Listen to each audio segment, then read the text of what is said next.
So can you see my screen? Yeah. Yes, sir.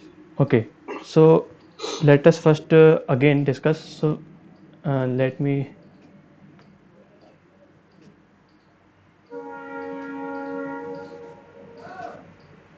So okay, so is the recording started? Yes. So we have already covered how to work with if and else condition. If here some condition will be there, right? So if the condition will be true, we will execute this statement, else this block statement will be executed, right? So suppose there is one requirement.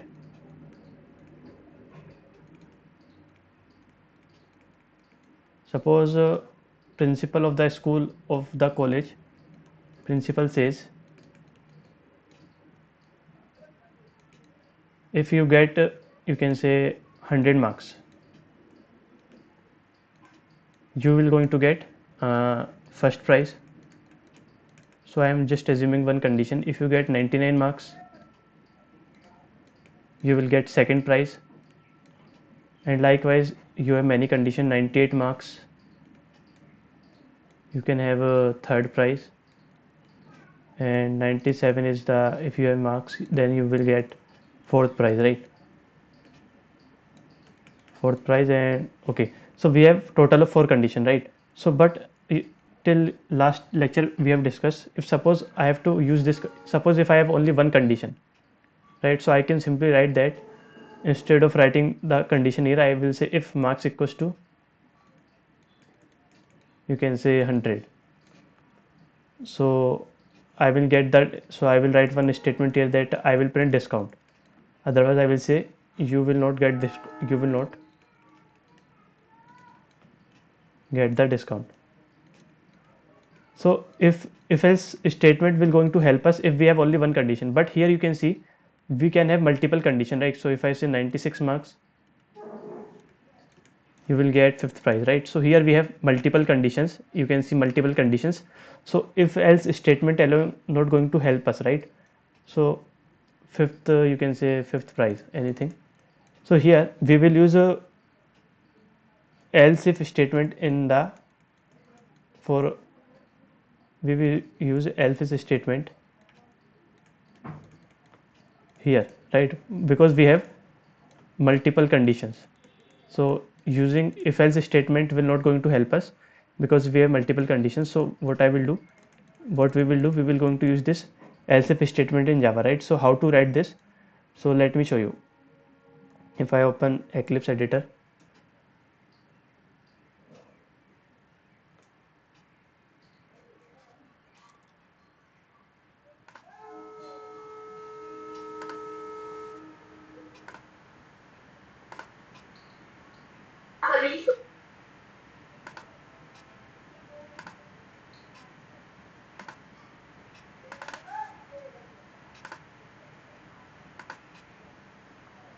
so if I show you,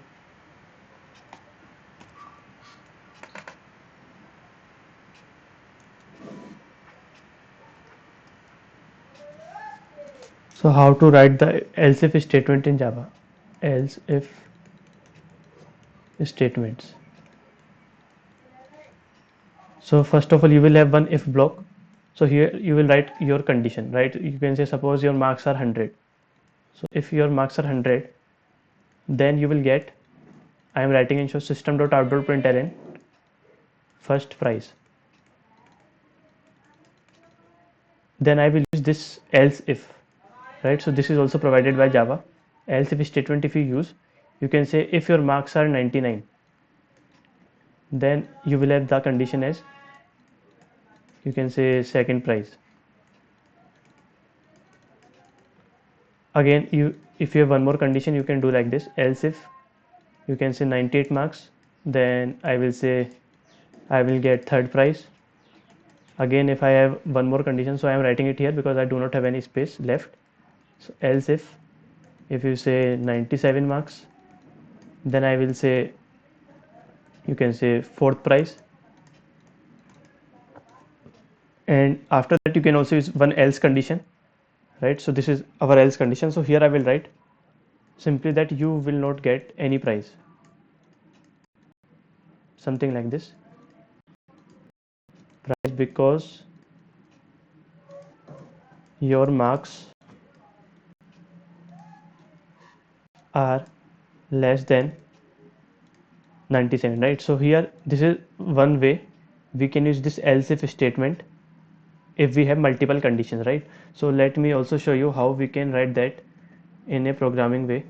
So this is my project. Java class is my project name, and this is my package, and inside that I have one class. So let me rename this as to some other name. So click on refactor and click on rename. So I will say it as else if example. So click on finish. Okay, so here what I will say, suppose int marks equals to 96, right? So how I can use if condition and else condition? See here, if marks equals to 100, then I will say first price. Again I will say else if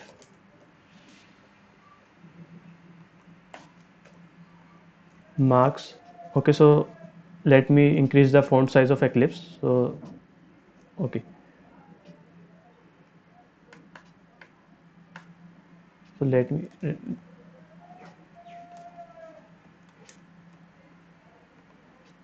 else if marks equals to 99, then I will say system.out.println. You can say second price.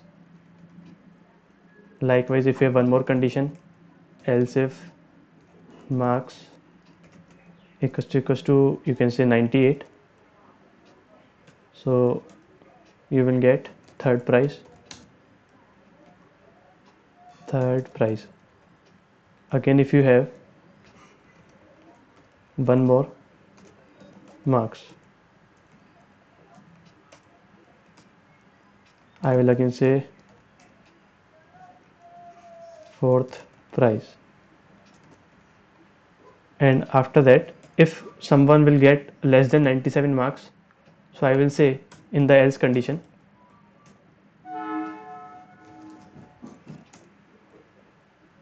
you will not get any prize because marks less than 97. So this is how you can use if else statement in Java if you have multiple condition, right? So let me try to run this, so and we will see what is the output. So this is your marks. So as of now it is not matching with anyone, right? So let me also show you in debug mode. So what will happen if you see,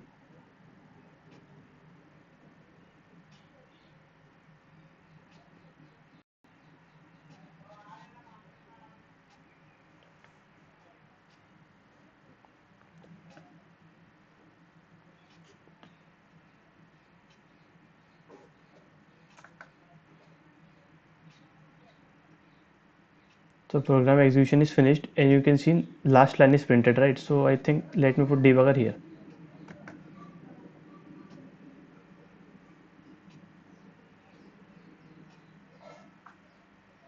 Click on switch. So we will start it from here. So as of now you can say your marks are 96, suppose. So how this statement will going to execute? So first of all this line will be compared. So here you can see the marks are not equals to 100, so we will not go inside of this for loop. So click this step over. So this condition is false, so we will come to here, right? So you can see, right? So again this condition is false, so we will come here, but this is again false. Now we will come to this block. Again it is false, so we will come here, and this statement is also false. You can see marks are equals to 96, but here you are getting 90 comparing with 97. So last of, again if none of the condition will match, we will execute this, right? So this is how it will work. So we come here inside of this else statement and this will be executed, right? So this is how this else if statement will work. And if I change the value, suppose if I change the value to 98, suppose if your marks are 98, so what will happen?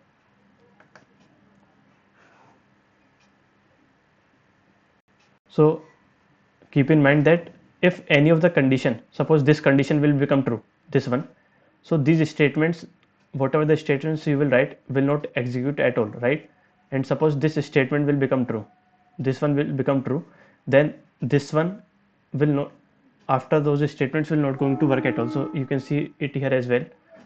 So click this step over, this is false, we will come here, this is also false, we will come here, but here this condition is true, right?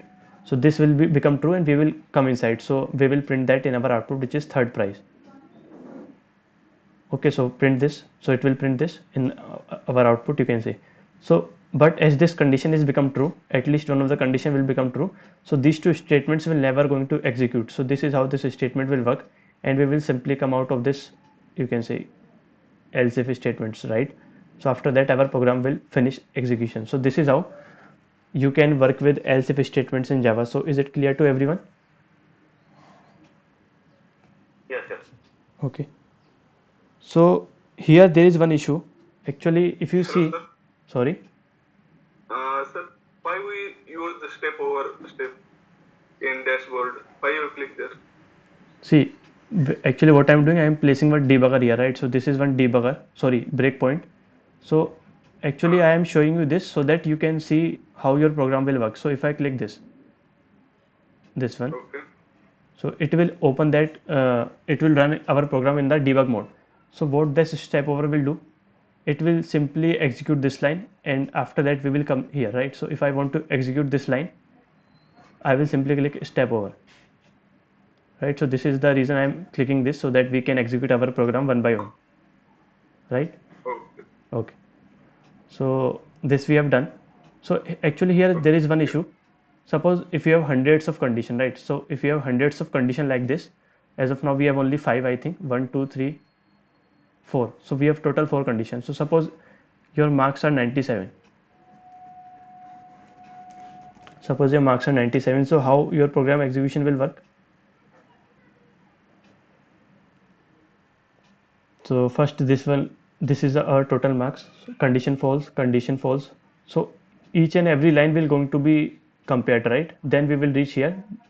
So if you see this, false, false, so here it is the true, but here you can see that we are checking each and every block, you can say we are checking each and every else if statement, and then we will reach here. So suppose if you have 100 of cases, and whatever the case you will define here, at the end will satisfy, which means at 99th case condition will be true. So what will happen, your program execution will become slower if you have many conditions. If I say, right, at 99th case condition will become true, then program execution will be slower. Why it is slower? Because we are interested to reach here, but before this we are checking each and every line, we are comparing each and every statement here, right? So that will make our program slower if we will have hundreds of such cases. Like as of now we are only having 4, you can see, but if we have 100 cases, then it will be slower because we are comparing each and every line. Okay, so to deal with that there is one more case statement is provided by the Java, which is called switch statement. So actually that switch statement works faster compared to if else. And let me write it here. If you have hundreds of cases, right? So here, so let us see how this, so let me read the definition as well. The Java switch statement executes one statement from the multiple condition, right? So here you can have multiple conditions. It is just like else if later, right? So whatever the one which we have discussed as of now, so it is similar to this one, but actually it will work very faster. And I will show you in a short time that why it will work faster, right? So this is the you can say general way of writing that switch case statement in Java. So let me do one thing. Instead of writing like this, so let us do let us write that in switch case.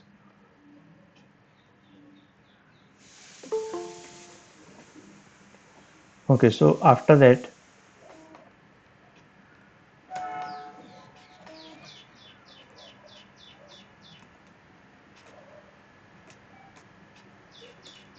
okay, so let me write switch case statement. So what I will say, so this is the syntax. So first you have to write switch, and inside that you have to write one expression, right? So that switch is a keyword, so switch, and after that let me write marks, right? So here whatever the marks you will get, you will write it here, and after that provide some braces. So this curly braces will say that this is the starting of this switch case and it is the ending, right? So after that you can define cases like this. So case, if I say 97, suppose if you will get 100 marks, so this case is for the 100 marks.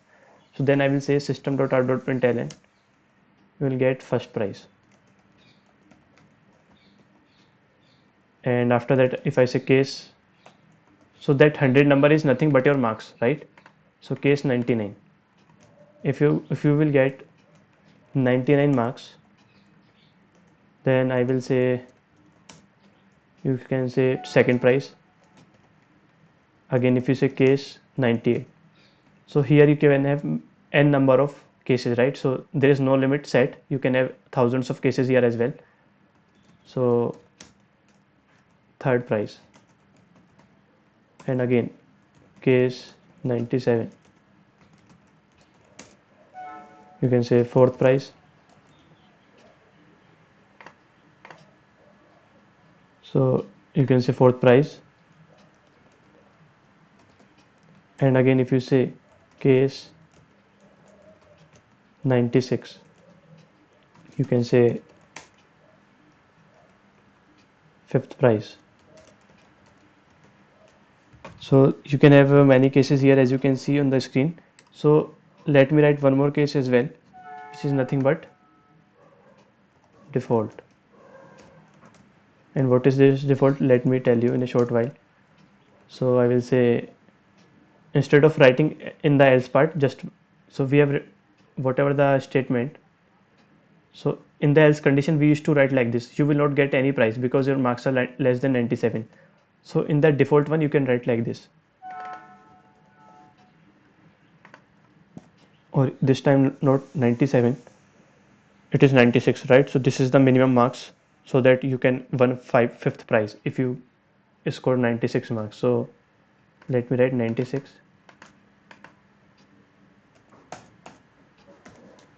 Okay, so put semicolon at the end. Okay, so it is already there. So how this will work, if I again show you in debug mode, debug as Java application.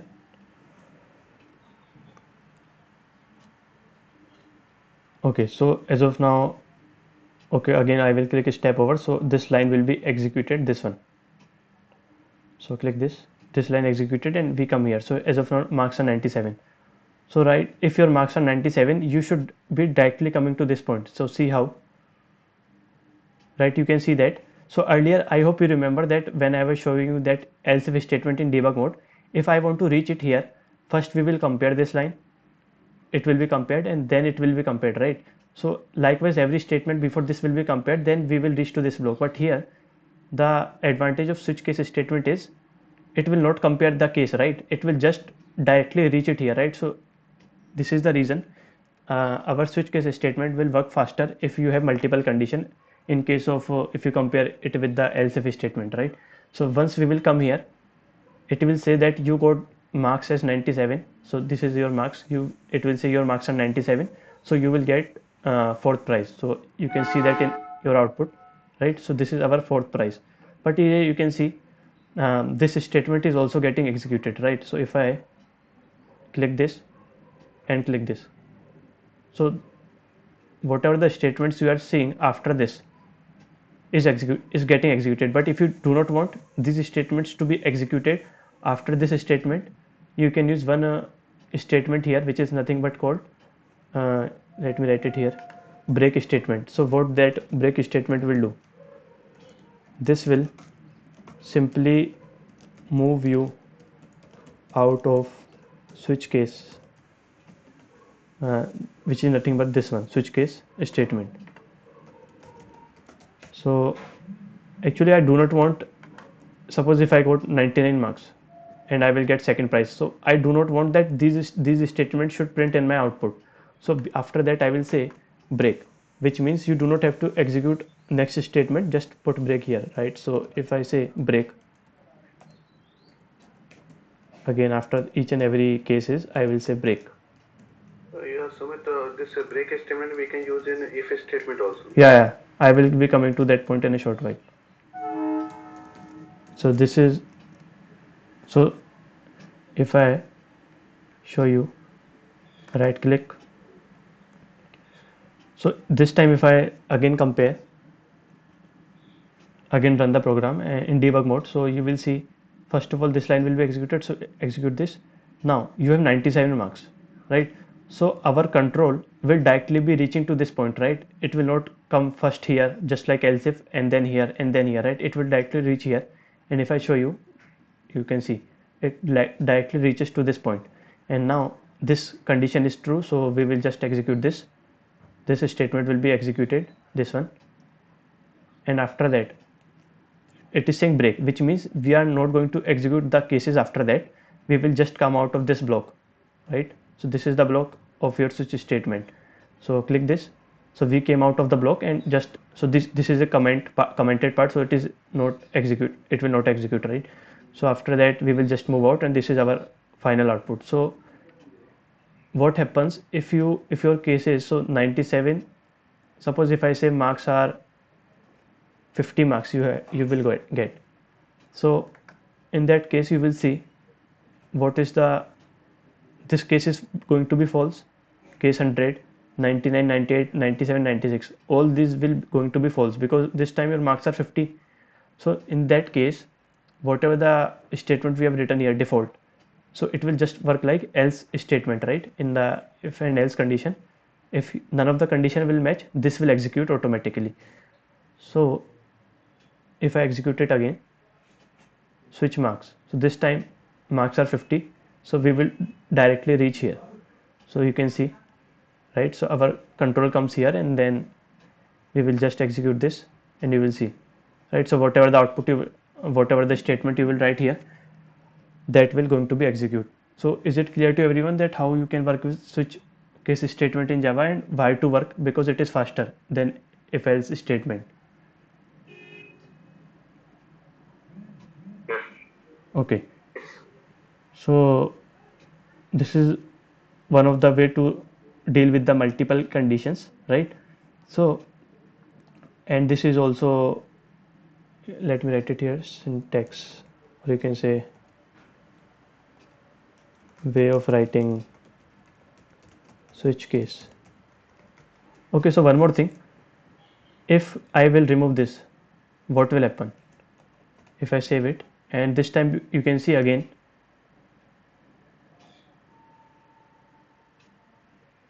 this time again if I say, this time again the condition will, all these conditions will become fail. So will it going to throw any error if I execute this time? You can see that we will simply come out of that switch case statement. But here providing the default case is necessary because otherwise whatever the person who is executing this program, he will never know that why he is not getting any kind of output in the screen, right? If you provide that default one, if you provide that default one, so he will understand, okay, I got less marks than 96, so this is the reason I am not getting it, right? So it will make some sense if you provide this default statement, right? So it will not throw the error, but it will not going to print anything because all the cases are failed. So this is how you can work.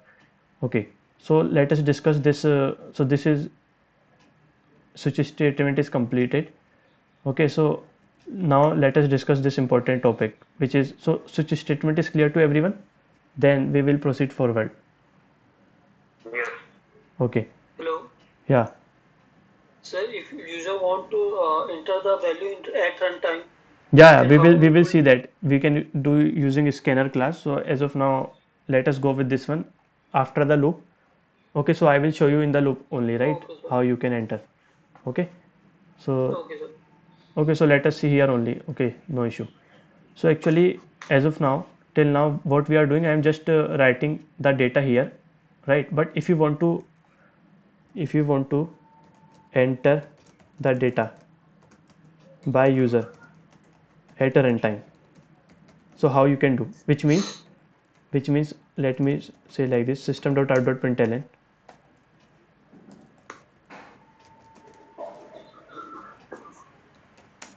I will say enter your marks. So I will say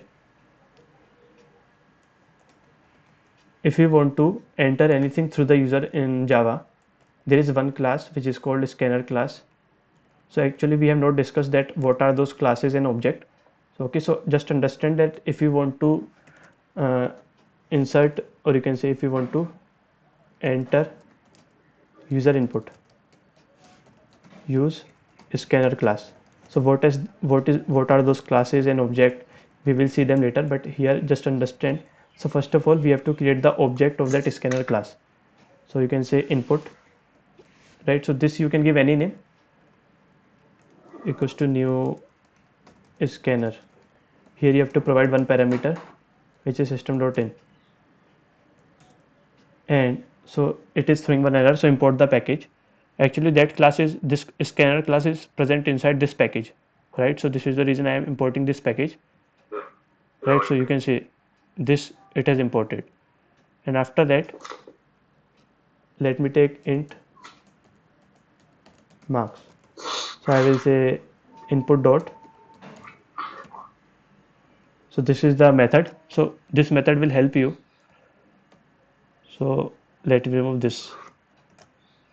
So if I again try to debug and show you, okay, so do not confuse that why we are writing this, just simply understand that if you want to, okay, so let me debug that, it will be helpful to you.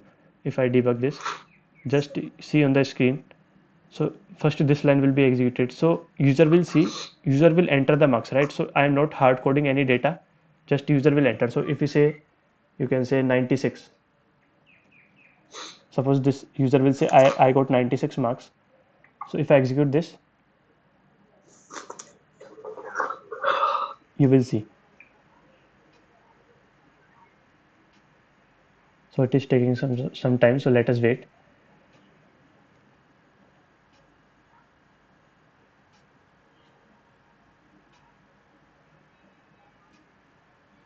Okay, so let me.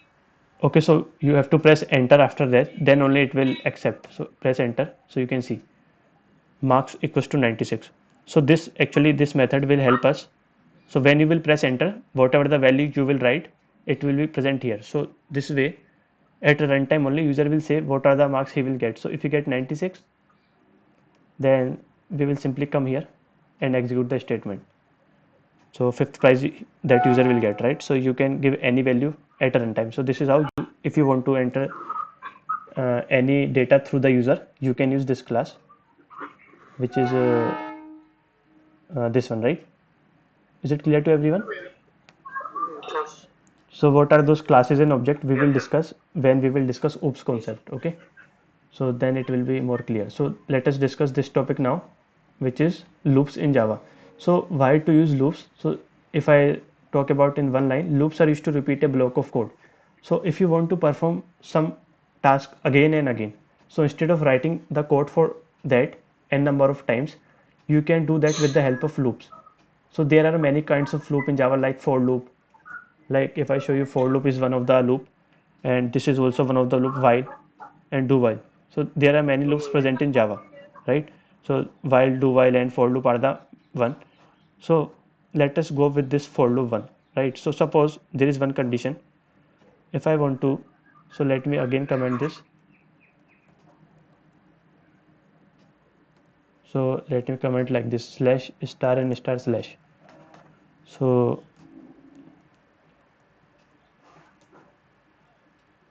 So what I wanted to do, suppose this is my name, so I will say string variable name equals to Sumit.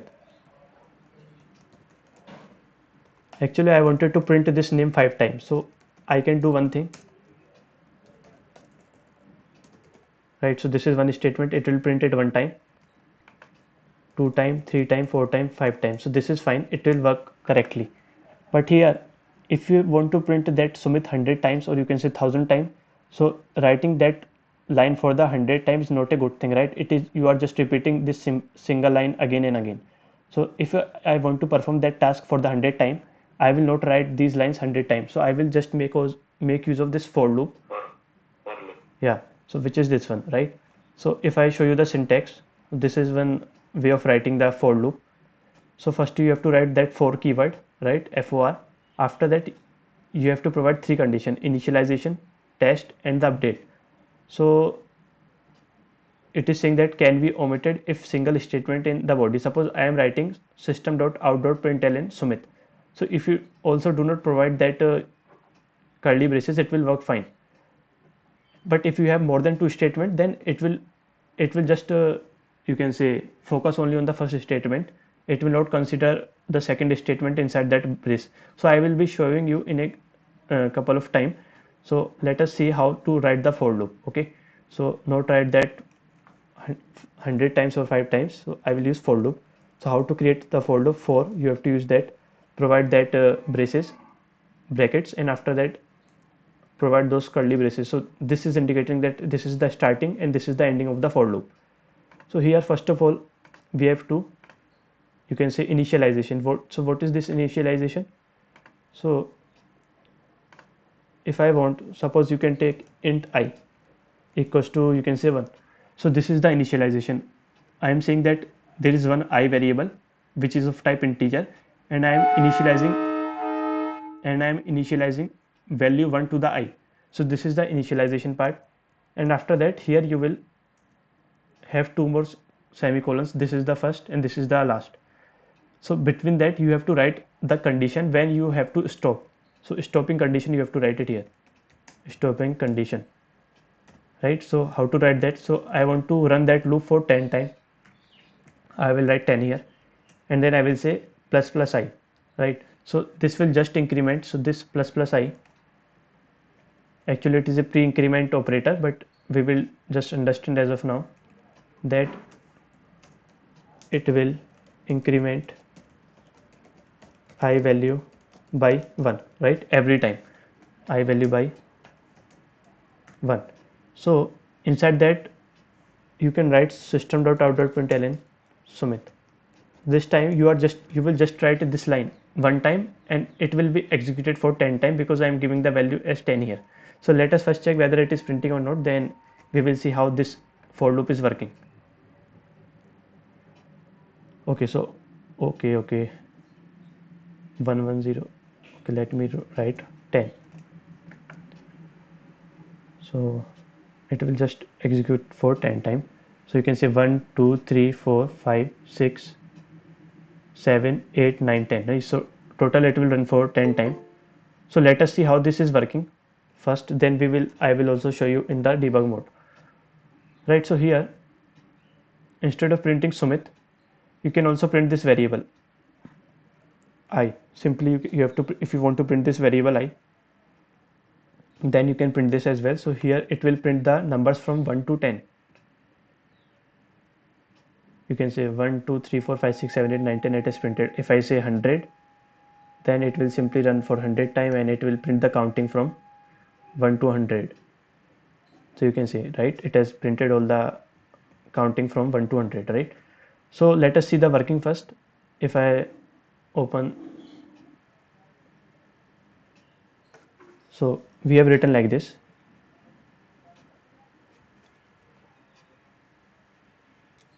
So if I write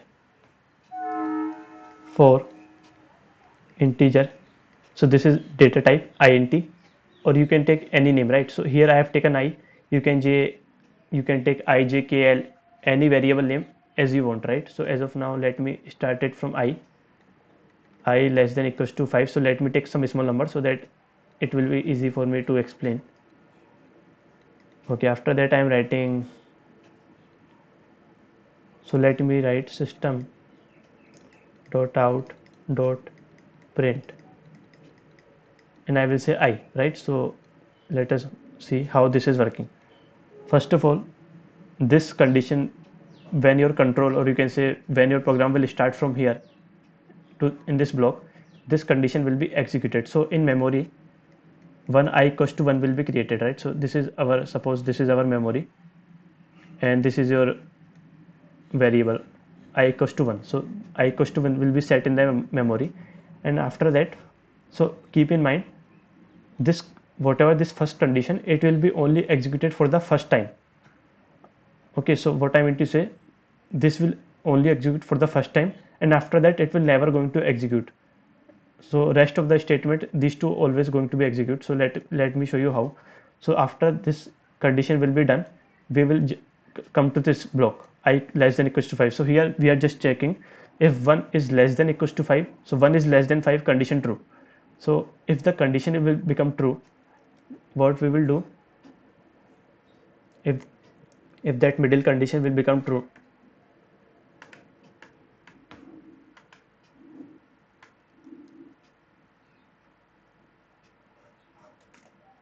if that middle condition will become true, then we will simply come inside the for loop.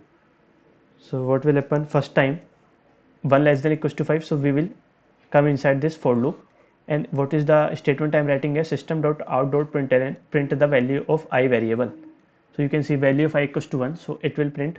So this, suppose this is your output screen, it will print 1, right? And after that, again after executing this, we come here. So this is the end of the for loop, but that for loop will going to run until and unless this condition will not going to become false, middle one, right? So once we will come here, last condition will be executed. So this is our last condition. It is saying increment the value of I by 1 in the memory. So I value will become 2. Okay, again, so as I've already told you that this condition will only execute one time, right? So this will not execute this time. Again, this condition will be checked. Is 2 less than equals to 5? You can say 2 less than equals to 5, condition true. So again, we will come inside that for loop. This is the line, and it is saying print the value of I variable. So this time value of I was 2. So 2 will be going to be printed. Once we will come here again at the end of this for loop, again this statement will going to be executed. It is saying again increment the value of I by 1. So this time I value will become 3, and after that again this condition will be executed. Is 3 less than 5? Yes, condition is true. So we come inside of this for loop. Again it is saying print the value of I. So value of I is 3 this time. So if the value of I is 3, it will print 3. Again, when we will reach to the end of this for loop, this statement will be executed. It is saying increment the value. So again I value will become 4. Again this condition will be checked. Next time 4 less than 5, condition true. Again I am printing the value of I. So just it will print 4. Okay, after that, when this will print 4, again we will reach to the end of this for loop. So here when we will complete this for loop, so braces are present here. When we will complete this for loop, again this condition will be executed. So it is again incrementing the value of I by 1. So value will become 5. So again this time if I show you, I am writing 5 less than equals to 5. So but here you can see this condition is become false, but this condition is true. 5 is equals to 5. So condition is again true. Condition is true. So we will come inside and I will print the value of I. So value of I is nothing but 5 this time. This is 5. So it will print 5 in the output. Okay, so I am writing it here because I do not have any space left. So once I will execute this statement again, I will again come to this one, last one. So this is the ending of our for loop. So again this condition will be done. Sorry, this condition will be executed. Now value of I will become 6. Value of I will become 6. And again this condition will be checked. So is 6 less than equals to 5? So this is a false condition, right? So if this is a false condition, we will not going to go inside this, right? We will not go. We will just come outside of this for loop, right? And whatever the code you will have after the for loop, you will execute. So this is how your for loop execution will work. So is it clear to everyone? Yes, yes. Okay, so let me also show you in debug mode here, right? So how this is working. So let me take 4. Let me take some smaller number. If I show you in debug mode,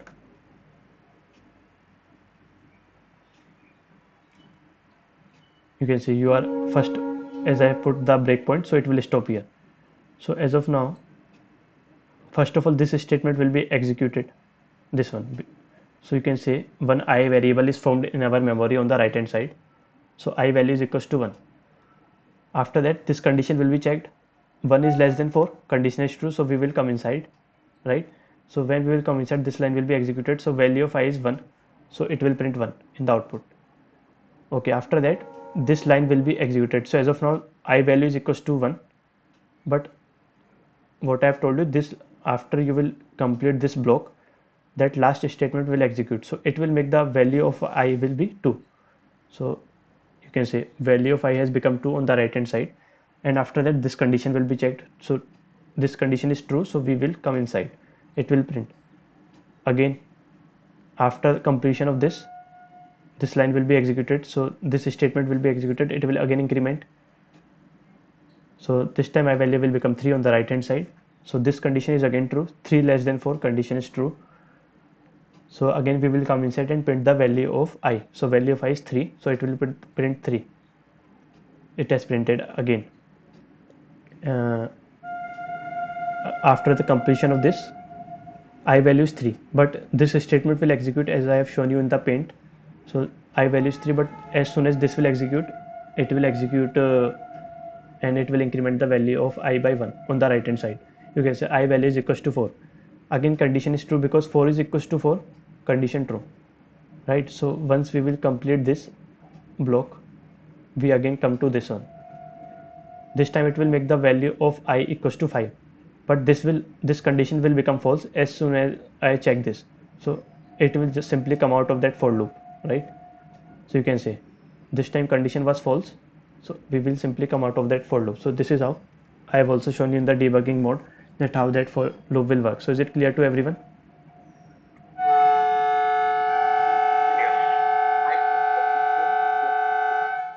Sorry, can you repeat again?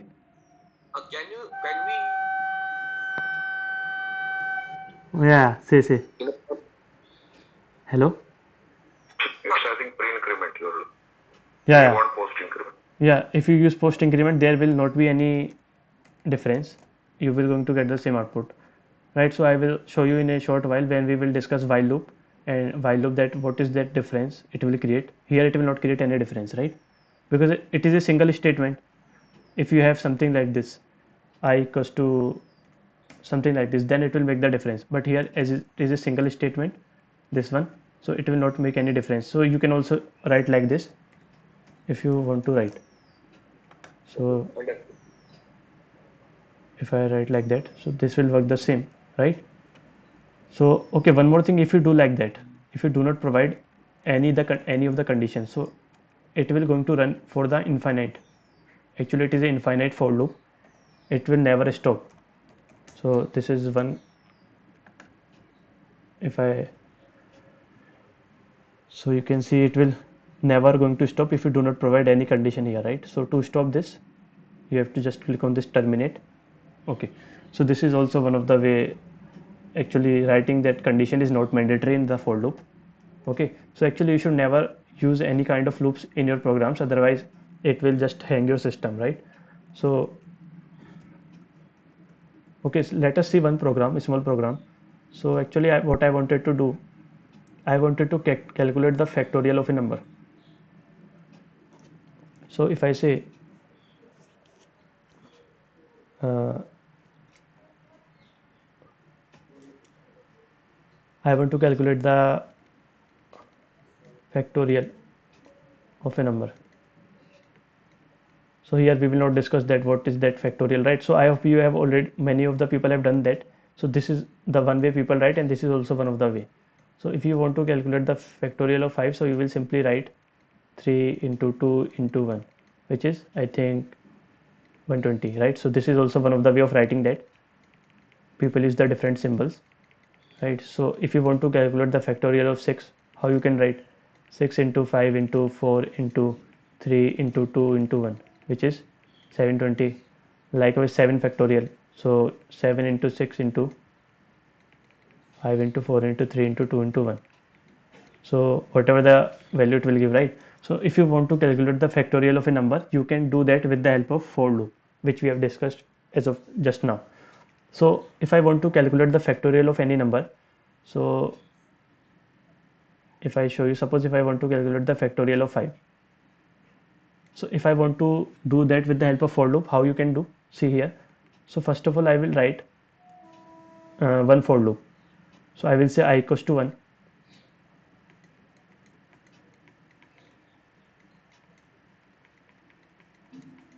So if you see, if we are doing that calculating the factorial 5, so how many times we are multiplying? 1 2 3 4 5. So I am writing 5 here, right? So it will just run for 5 times. And here if I say let me create one variable int outside of that for loop, factorial, so this is fact equals to factorial equals to 1. Okay, so after that, inside that, what I will write, fact equals to factorial fact multiply, so this is a multiply sign, into I. So how it will execute, let us see. First of all, if okay, so let me, so can I clean this left one? I hope many of the people are familiar with this Yes, yes. factorial, right? Okay, so let me also,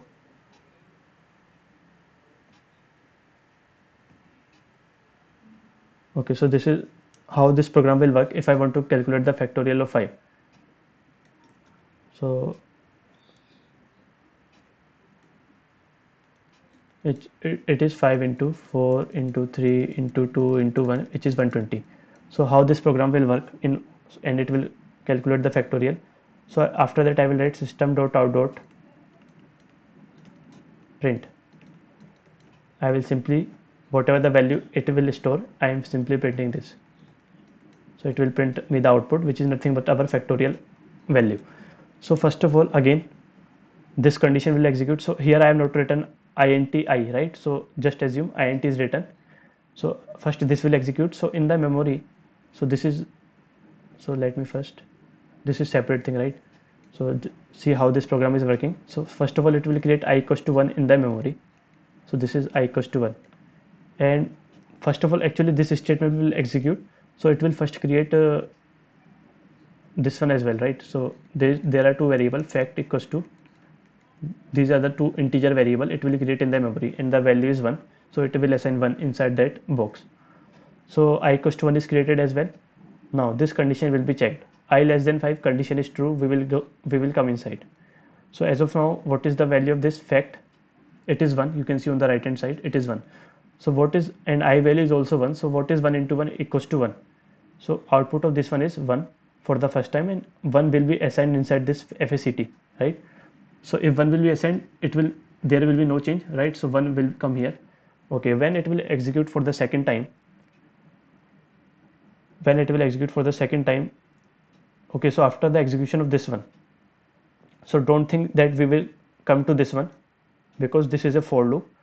It will keep on running until and unless this condition, middle condition, will going to be false. So first it will check. After the execution of this block, we will reach to this block, this one, as I have shown you earlier. So it will increment the value of I. So I value will become 2, right? So 2 less than 5, it will be checked, condition true. So we will again come inside.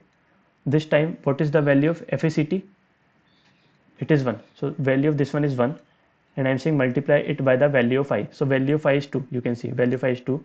1 into 2 is 2. So this will hold 2 this time, right? So this is an assignment operator. It will just, whatever the result you will get, it will place that inside this, right? So this fact variable will now become 2. Okay, again, so let me rub that part again. Let me show you. So for the third time, once we will execute this block, once we will execute this block, we will come to this one again. It will again increment the value of I by 1, so I value will become 3. If I value will become 3, again we will come inside. This time, what is the statement? I value is 3, you can see I value is 3. And what is the value of factorial variable, FACT variable 2? So it is 2 into 3, which is nothing but 6. So 6 will store here, right? So value of FACT will become 6. Again, after the execution, we will come to this one. It will increment the value. So if it will increment the value 5, so I value will become 4. Again, 4 less than 5, condition true, we will come inside. This time I want to do 4 into 6, right? So value of I is 4 and value of this variable is 6. So 6 into 4, 24. So this variable FACT will store 24, right? So you can see that we are first starting from here, then 2, then 6, then we reached here, right? So this will give me the 24 value. After that, so let me again rub it.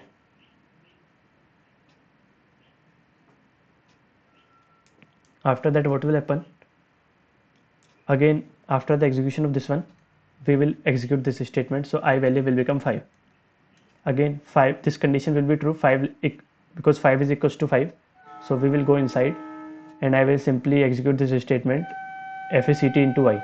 So this value this time variable is 24, and what is the value of I value is 5, which is nothing but 120. So 120 will come here value. So if I again change it, 120 will be the value, right? So after that, after the execution of this one, again this condition will be executed. So I value will become 6, but this time this condition 6 is less than equals to 5 will be false. So we will not going to execute that for loop body again. So we will simply come out of this for loop this time and we will reach to that statement which is written outside of that for loop. So here it is just saying print the value of factorial this variable. So this variable have that value 120, you can see, right? So in the output it will simply print the 120 value, which is nothing but the factorial of 5. So this is how you can calculate the factorial of any number. It will going to give you the value. If you provide 10 as well, it will going to calculate. So this is how you can do. So is it clear to everyone? Yes, sir. 5 we take fact is equal to 1. Sorry? Outside for 5 we take factorial is equal to 1 outside the for loop. See, because if you take any other number, if you say that where it is, yeah, because this is 1, right? If you multiply any number by 1, it will not have any effect. But if you take suppose 2, then it will create the difference, right? So if I show you, so first of all fact value is 2. So I think you can also take, if I try to show you here what is the, okay, let me show you in the debug mode, then you will understand, right? So if I implement the same program here as well, and I will increment the value of I. So here I will just say fact equals to fact into I. I am writing just the same program and here I will print the value. And after outside that I will simply say 1. And if I try to, so it will give me the output as 120. Let us see.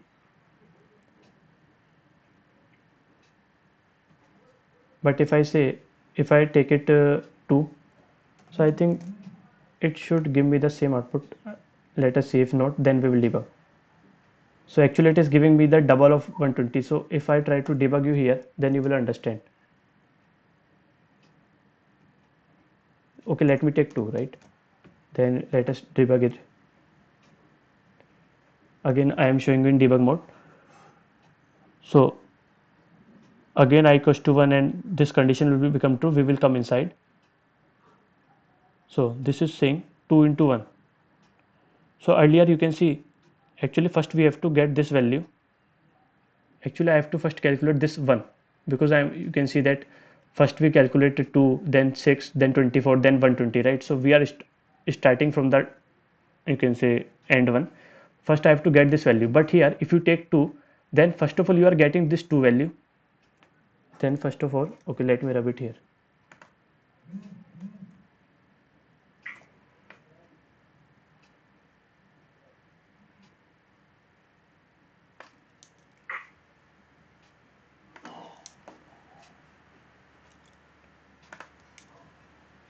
Okay, yeah, so what I mean to say, I am coming like this. If you see that, first of all, if we do fact into I, first of all we are getting this value 1, then I am getting this value 1 into 2, then 1 into 2 into 3. Likewise we are focusing, we are coming. But if you take fact equals to fact into, if you take this value as 2, then what will happen? You are going to get the value of 2 for the first time, then again you will going to get the value, I think 4. Okay, so let us see what is the value. I think it will give me 4 if I show you. So first of all you will get 2 into 1, so it will store 2. Now after that again condition will become true, so this time you are saying 2 into 2 is 4, right? So this variable will going to store 4. So again, yeah, it is here. I think it will now give you 8, and then I think it will give you 16, and then it will give you, I think it will give you 32, I think, yeah. So I think if I try to 8, 16, 256, okay, I think it will not give. Let us check. Okay, let us see. So this time if you see 4 into 3, it will, okay, sorry, it will give you 12, right? So this time, okay, so here instead of writing 8 here, it will be 12, so it will give you 12. And after that again it will I equals to 4, so 4 into 12, it will give you 48, so 48 is the one.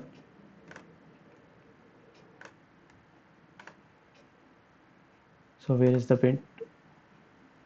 So it will give you 48, and after that 48, I think it will give you into 4, 48 into 4, which is nothing. So this time 48 into, sorry, 5, 48 into 5, so it will give you this value 240, right? So after that I think this condition will stop. So if you take x equals to 2, then it will give you double of that, so which is not our actual result, right? Because if you first of all, if you want to get this value, which is nothing but our first one, if you first want to calculate the value, how this value will come, you have to multiply this number by 1 itself, so that you will get this value, right? So every number will going to end up with 1 here, right? So this is the reason we are taking 1. So if you take 3, I think it will give the 120 into 3, which is nothing but 360. So I am just assuming, maybe I will be wrong. So if you take 3, then I think it will give you 360 as the result. So let us check. You can see, right? So it will, every time it will give you, right? If you take 1, so it will give you the actual result, right? Is it clear? Yes, sir. Okay, so Yeah. where it is, yeah. So this is how you can initialize this, and you can also, if you want to, suppose I want to print the counting from 1 to 10. So I think I have already showed you. So this is how you can print the factorial of a number.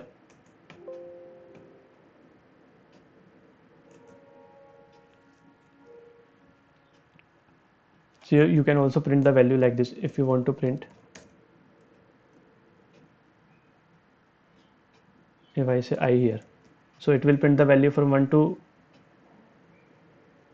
you can say, if I do like this, if I do I equals to I plus 2, so it should print, let us see, I think it will print 1 and 3.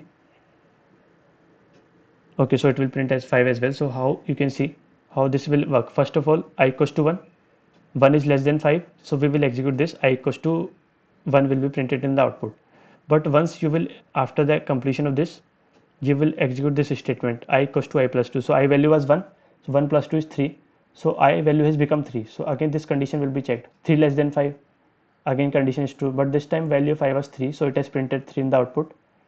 Once we will complete this statement, again I equals to I plus 2. So I equals to I plus 2 is nothing but you can say 3 plus 2 is 5. So I value will become 5. So once again this condition will be checked. Uh, so 3 sorry 5 is less than equals to 5, so but 5 is equals to 5 condition is true. So this time again we will come inside and I value has printed, which is nothing but 5. So if you want to print the numbers within a gap of 2 2, then you can say plus 2, right? If I show you, if you want to print the counting from 1 to 15, but it should have the gap of 2 number. So you can say here 1 3 5, so it will have the gap of 2, right? If you subtract the first number last number with the previous one, you can say 13 minus 11 2, right? If I want to print the counting with a difference of 2, so sorry 3, so I can just simply say I equals to I plus 3. So is it clear to everyone? You can say difference of 3, 4 minus 1, 7 minus 4, 10 minus 7, right? So you can make any modifications as you want, right? So actually I will be, so this factorial program you should keep in mind, because after that I will be giving you some assignments based on that for loop, right? So you can try your logic and from the program. So this we have done for loop. So there is one variation of the for loop. If I show you, right, so these are called nested for loop, which means one for loop. This is, so you can say this is your outer for loop. If I write it here, outer for loop, and this is your inner for loop, inner for loop. So you can have many for loops. So likewise inside that for loop you can have one for loop as well. So let us see how this nested for loop will work, right? So if I show you, so please confirm that I am not going very fast, right? Is it, which means, is it clear to everyone, or should I go slow? Clear. Did not get what? Yeah. Whether I'm Yeah, going to, clear. okay, okay. So if you Just yes, you were clear. yeah, if you feel, if any one of you feel that I am going too fast, so just tell me, okay? Or, and one more thing, in the last lecture I remember that I just take the class for half hour more, right? But people are writing it here after the recording I have checked. So you can say that many people have, whatever the, you can say, are you recording this session? Yes, of course I am recording, but you can say he's saying fourth prize will execute. See, when I am teaching you, this screen is not visible to me, right? So if you have any query, then please mute yourself, sorry, unmute yourself, and then ask. Otherwise I will be not be able to see this, right? So anyways, right, so please, if anyone have query, then just unmute yourself and then tell. Otherwise I will not be able to see. So let us see that nested for loop. So let me open this.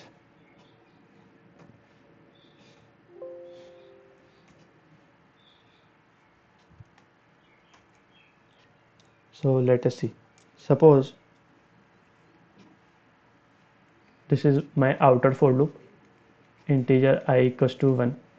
So let me take some small number, I less than equals to 3, otherwise it will be not easy to explain.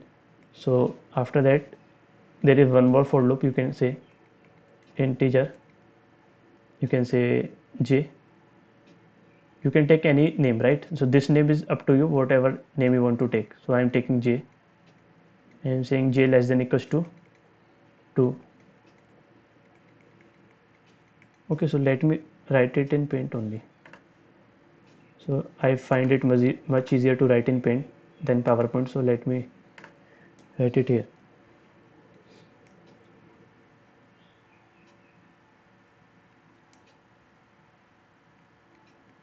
For I equals to 1, I less than equals to, okay, let me take it 2, and then I will say I will increment by 1. Inside that for loop again, j equals to 1, j less than equals to 2, increment the j value by 1.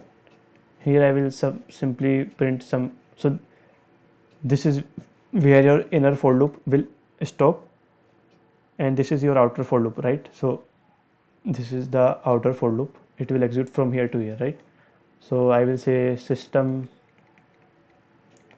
dot out dot print. So let me print my name again.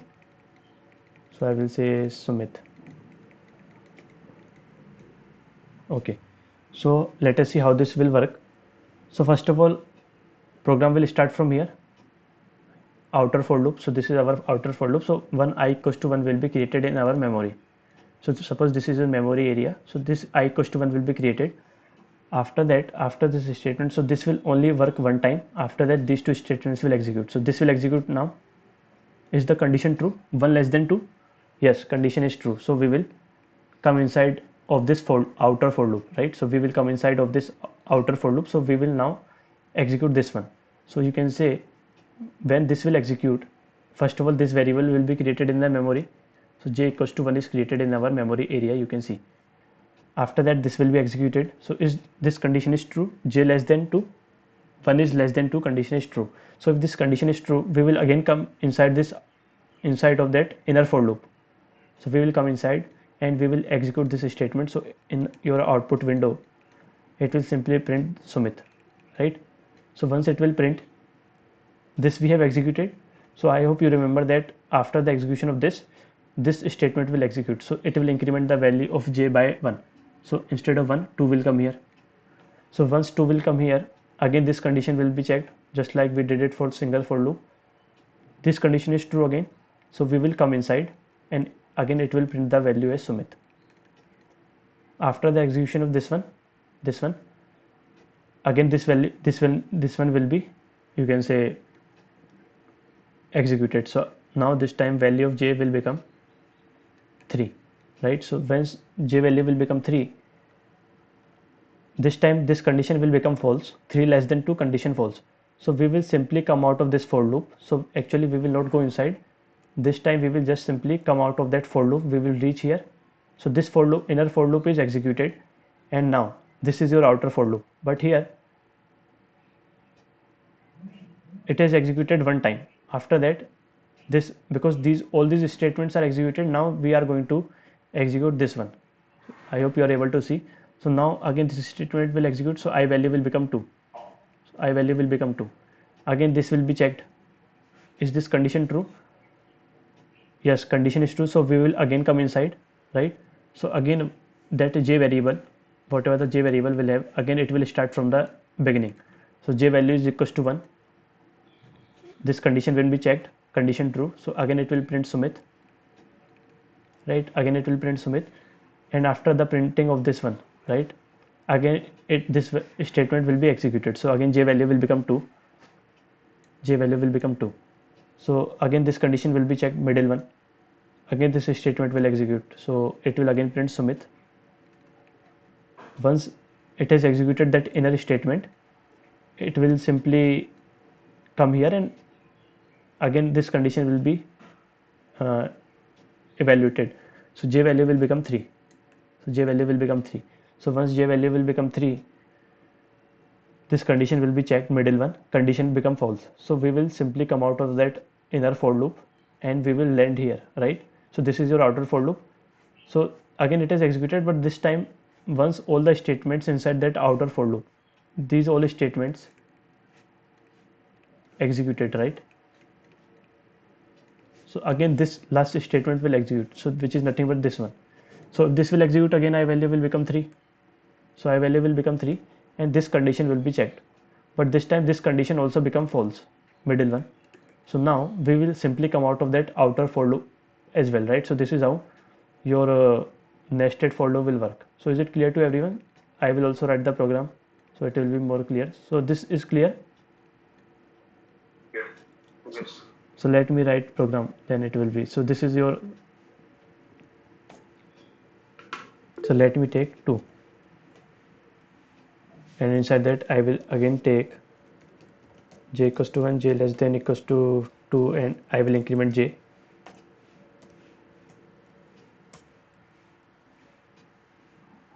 So this statement should come here. I will simply say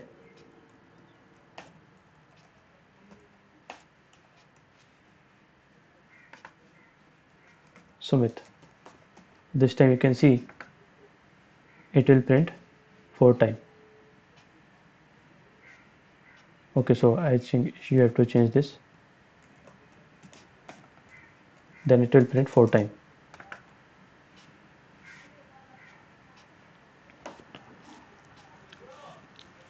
You can see, right? So this is how. So you can also try to, if you want to debug, then just right click and try to debug, right? So you will understand better. So it is, so is it clear to everyone? You can debug, right, and try that. If you face any issue, then let me know,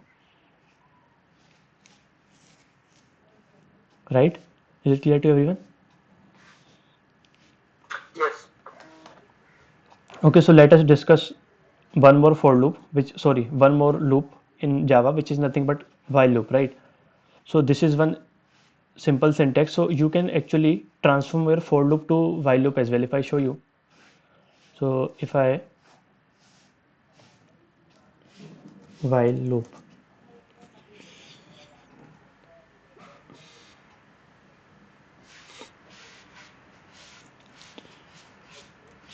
so what is the, yeah, while. Okay, so let me first write for loop. Actually the syntax is different, but you will see that for loop will, you can transform a for loop to while loop easily. 3. So this is your for loop, you can see. Okay, so if I want to write while loop, again I will say while, and whatever the value 5 you will increment it inside, and here you will write that middle condition, which is nothing but this one, 1 less than equals to, sorry, I less than equals to 3, and here you can outside declare your variable and initialize it, right? So you can see that this part is the first one of that for loop, and this is nothing but the second one, middle one, and this is the last one, right? So it will just work like for loop only. If I, yeah, okay, so you have to comment this. So if I try to execute it, you will see how this will work. So let me show you in the paint only, if how to work with while loop. So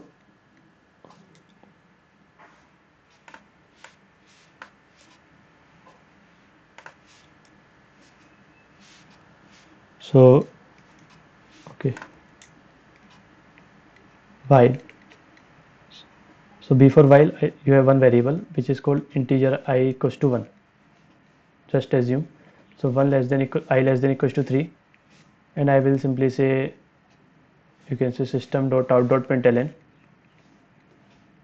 out dot println, I will simply say I value, right? And I will, after that I will say I plus plus, which is nothing but it will just increment the value of I by 1. So first of all, this statement will execute. So inside your memory area, 1 I equals to 1 will be created. As you can see, this condition will be checked. Is 1 less than 3? Condition become true. So we will come inside. We will print the value of I with this statement. So in your output, 1 will be printed, right? You can see 1 will be printed. After that, this statement will execute. It will simply increment the value of I by 1. So instead of that, 2 will be here. 2 will come here. Again, after the execution of this till here, again we will check the condition. So it will keep on executing till this condition will not going to become false. So 2 less than 3, again condition true. We will come inside. I will print the value of I in my output. You can say 2, right? Because the I value was 2. After that, again this statement will execute. It will again increment the value of I value will become 3. Again, after the completion of the statements inside the while loop, we will again check the condition, which is nothing but this one. Is 3 less than equals to 3? Condition is true, because 3 is equals to 3. 3 is equals to 3, so condition will be true. Again we will come inside. Print the value of I with the help of println statement. I value equals to 3, and this time again it will increment. So this time I value will become 4. But this time if you check the condition, this one, middle one, 4 is not less than equals to 3, condition will become false. So what we have to do, we have to simply come out of this while loop, right? We will not going to execute the body of the while loop again. So this is how while loop will work. So if I show you here, if I run this, okay, so I have to write println statement. You can say I, sorry, I, so I think it should print 1 2 and 3. just like we have did that in our, you can see. So it will just print this value, right? So this is the simple syntax of while loop, right? So is this while loop is clear to everyone?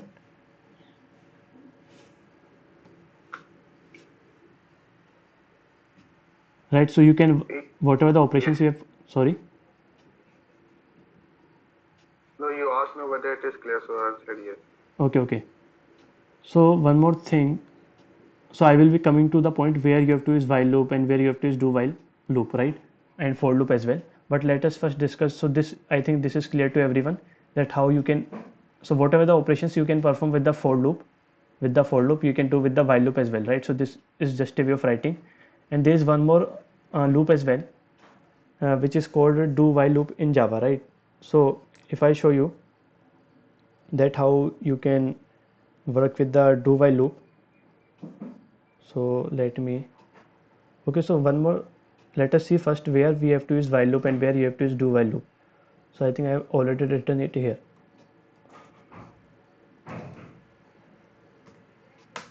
So if I write it here only, suppose consider one real time scenario, real time real time example. So suppose in India, right, if you want to, if you want to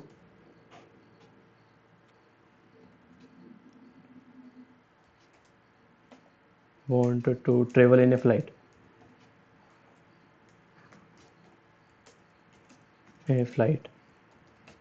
then you first have to buy the ticket, have to first buy the ticket, then only you are allowed, then you allowed to sit inside planes. So I hope you all are familiar with it, to sit in the plane, right? So this is where, this is one real time example. First you have to check the condition, in the sense you have to check whether that passenger, whatever the passenger is coming, has he purchased the flight or not. So first you have to come to this criteria. If that passenger will going to purchase the ticket, then only he will be allowed to sit inside that flight. So let me show you this as well. So if I write it here, let us see whatever the thing I have written there. If I, let me copy this.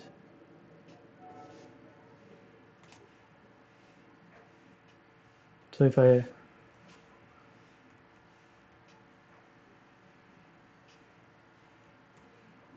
so this is actually we are, okay, so what I can do, okay, so one more thing.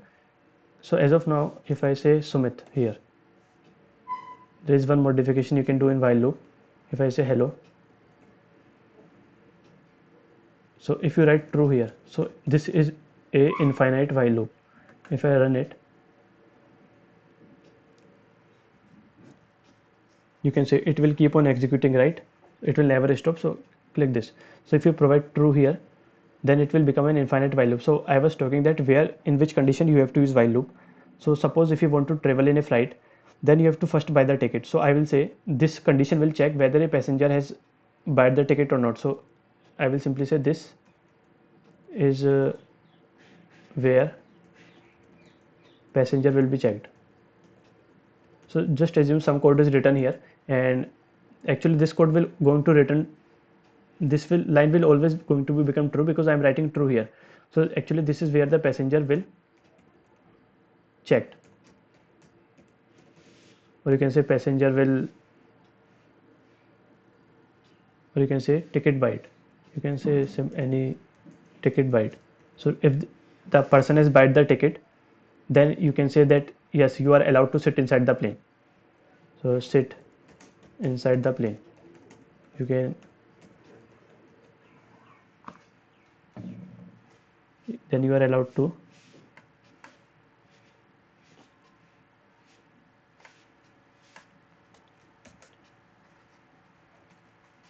okay, right? So actually this condition is just checking whether the person has bought the ticket or not. If he has bought, so in real time as well, right, there are some number of seats. Suppose total number of seats are 20. so only 20 seats are available in a plane. So it is a small plane. So what I'm just declaring, I'm saying that int s equals to 20. So it is just indicating, or you can say total tickets left, right? So first I'm declaring that variable, and whenever any person will sit inside the plane, or you can say he has bought the ticket, so one ticket will be one ticket will be subtracted by, because if 20 tickets are available and one person has bought the ticket, so total tickets left and one less than the original one. So I am just saying, sorry, s minus minus, so it will just saying one ticket, you can say used, right? So after that, if I do not provide any condition, if I want to come outside of this while loop, so there should be one condition here. So what is that condition? I can simply write, you can use break statement again here. So what that break statement will do, break, so I will say indicating 0 ticket left. So let me debug this, then you will understand. So instead of n, let me take s only, because I'm declaring the variable s, right? So that variable is saying 20 are the tickets available, and here this passenger will buy the ticket, so he will buy the ticket, so he will be allowed to sit inside the plane. But once he will buy the ticket, you can see one ticket is used, so I'm just subtracting this, so it will make the value as 19. So it will check, is 19 equals to 0, which means are 0 tickets are present.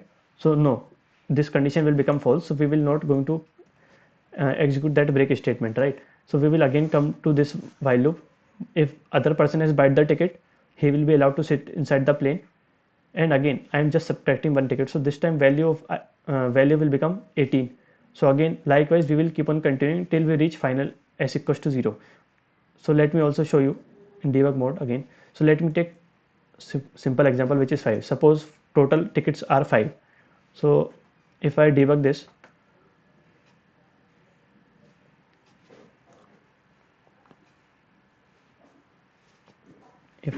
okay, so I should have again right click, debug as Java application. So this time we will stop here. So why I am not allowed to debug, so let me put debugger here.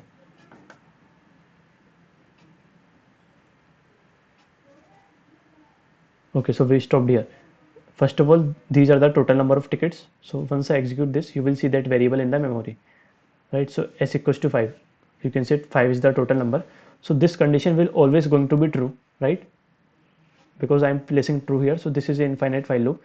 So once we will get inside that while loop, I am saying suppose one passenger sit inside the plane, so this condition will be executed. So first passenger has sit inside the plane, but he already bought the ticket. So earlier you have the total number of tickets as 5, but this time as one passenger occupied the seat, total tickets are 4 left. So you can see on the right hand side 4 is the total number of tickets left. So I am just checking, are there are any more tickets left. You can say as of now we do not have 0 tickets, so we can continue, right? So this condition will become false. So as you are, again this condition will going to be, so you are not seeing your cursor here, but it has already entered, right? Because the condition is true, so it will again enter this.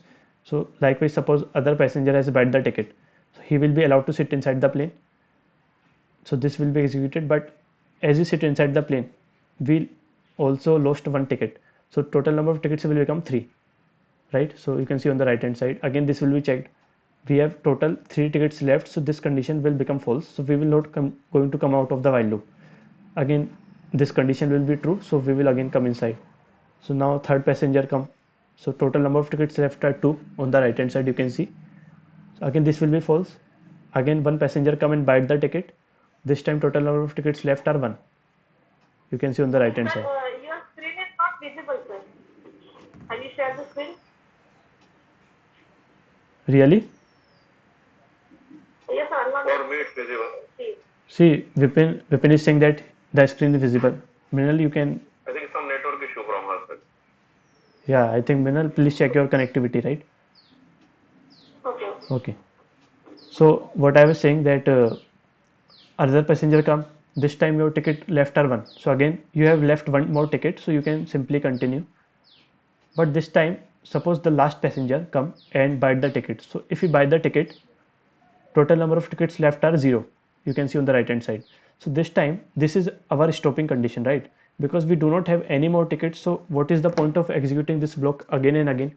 So what this break statement will do, it will simply move you outside of that while loop. So if I execute this, you can see we will simply come out of our loop. So providing this condition is necessary, right? So this can be your stopping condition. If you do not provide that, this while loop will keep on executing, right? So I hope you are able to see that what is this real time example where we are just right. So you can see the real time example. If you want to travel in a flight, first you have to then you have to first buy the ticket. So suppose this is the condition, right? It is checking. So first checking, and then you have to execute the statement, right? So this while loop is also called as entry control loop. So this while loop, we also say while loop as entry control loop. Control loop in the sense first condition is checked. So here we are checking some condition, right? First condition is checked, and then you are allowed to execute code inside while loop. So this is, we can say, entry control loop, right? So right, so is it clear to everyone that real time example? Yes. Okay, so suppose if I show you one more thing, there is one more loop as well. Suppose where you have to use while loop, I have showed you. Suppose, okay, so before discussing where to use do while loop, let us see the syntax of that do while loop. So here this is the simple syntax. First of all, you have to place this keyword do. After that you have to provide some statement, or you can say the code, and after that you have to write while, and inside that you have to write the condition. So here if I show you, then I will discuss where you can use while loop and do while loop. So while loop we have already seen. So if you want to, so let me create one more file. I do not want to write everything here. So source classes, I will say, you can say do while. So click this. So if you want to use do while loop, simply say, first of all you have to write this do, and inside that you have to write some condition. So I will say hello, you can give any name, and outside of this you have to set some condition, right? So if I write suppose integer number equals to 6, or let me take it as 4, and I will simply say while number less than 4, I will say while number less than 4, this is my stopping condition. At the end here I will say n equals to n plus 1, or you can say plus plus n, it's up to you. So let us see what is, sorry, num will be the one. Here what I am doing, first I am allowing to, I will check the condition as last. So I hope you are able to see that in while loop we are checking the condition first, then only we are executing the inside one. But here you can, without checking the condition, you can proceed inside, and then at the end you have to check the condition. So this is your while loop. If I run that, so I think it will print hello 3 times. Okay, while, okay, so I have to take it as 1, it will print 3 times, 3 time hello. Yeah, so let us see first working of this, then we will see where in what scenario you have to use that while loop, sorry, do while loop. So again if I debug it, first of all this statement will be executed. So one variable num equals to 1 will be created in the memory, as you can see on the right hand side. Now here I have not checked any condition, so it will simply go inside the loop, right? So no condition is present here in the case of do while loop, so we will simply come inside of this. Here I will print hello. Now num value will become 1 plus 1, so you can say num value is 1, so it will become 2, so num value will become 2. So after that, at the end, this condition will be checked. So is 2 less than 4, condition is true. So again we will going to execute these two statements. So you can see again we will start from here, do statement, again no condition, so come inside, print hello. This time 2 plus 1, which is 3, so num value will become 3. At the end, 3 less than 4 will be checked, condition will be checked at the end in case of do while loop. So 3 less than 4, condition true. Again we will execute these two statement, but this time num value will become 4. But is 4 less than 4? 4 is not less than 4, so this time we will simply come out of this do while loop, right? So we are not going to execute that statement now. So you can see this time, you can see, right? You are you able to see that it do not go inside because the condition was false. So this is how that do while loop will work. So is it clear to you now that how this will work? Yes. Okay, so let us see one example just where we can use do while loop. So if you want to use do while loop, suppose in India, if you want to travel by bus, what you do? First you board the bus, which means you can sit inside the bus. Then there was some person there, you can say TT, so that a ticket collector will going to provide you the ticket. Then ticket collector provided you the ticket. Then after some time he will check the ticket, right? So this is how the buses in India work. So after that he will check the ticket, right? So here you can see the difference. In case of flight, check the ticket, you can see. If I again come up, in case of while loop, we have the real time example that first you have to buy the ticket. So I am checking the condition initially.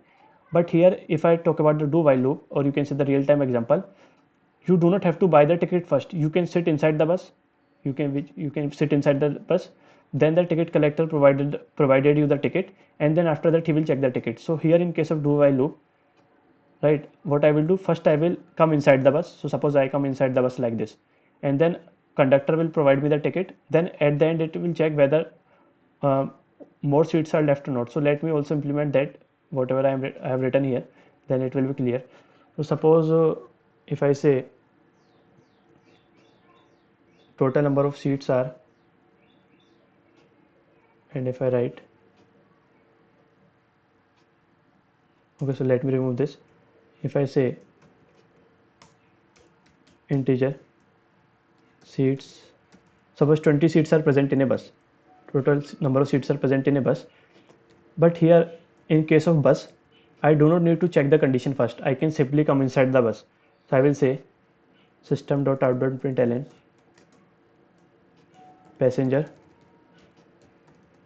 comes inside the bus. So he come inside the bus. So once he will come inside the bus, what I will do, I will say and after that I will say inside the bus and buys the ticket inside the bus only, right? Buys the ticket. So he buys the ticket. After that, once he buy the ticket, again I will let me write one more statement. Passenger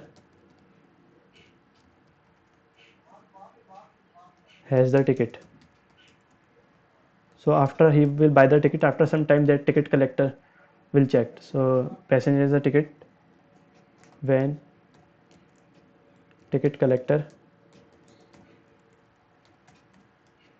checked, right? So this is one condition, let me write it here. And one more thing, when suppose one passenger enter inside the bus, so one seat will be full, so I will simply say seats equals to seats minus 1, right? So here it will say one seat is full, or you can say let me take it with 10. One seat is full, so 9 left, right? So this is how this statement will work. So let me not write 9 because this number will keep on changing. So once seat will done, at the end what I will say, while seats less than 20, so right, until and unless seats are, sorry, greater than, I think,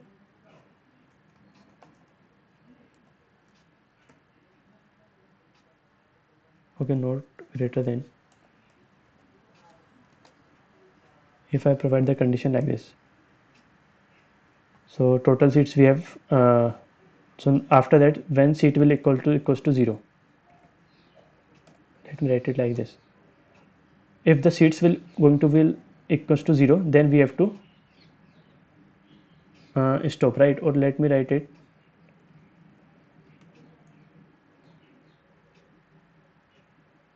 less than 0. Yeah, Greater than yeah, equal to 1. yeah, you can do like that as well. Yes, correct. So if I say, if I have left with only one seat, and suppose your seats will become 0, then you do not have to execute this block, right? So let me also show you that how this will work. And yeah, let me debug this. So working with the debug is very easy.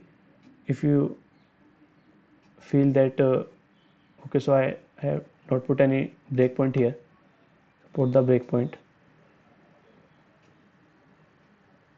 so you can start from here, right? So I am talking about the bus this time.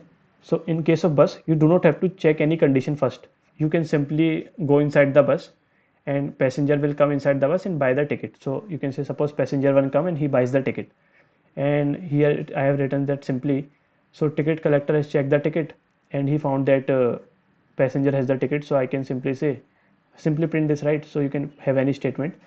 So try to understand the concept here. So this time if the passenger come inside the bus and buy the ticket, one seat will going to be uh, vacant, not full, sorry, one seat will become full.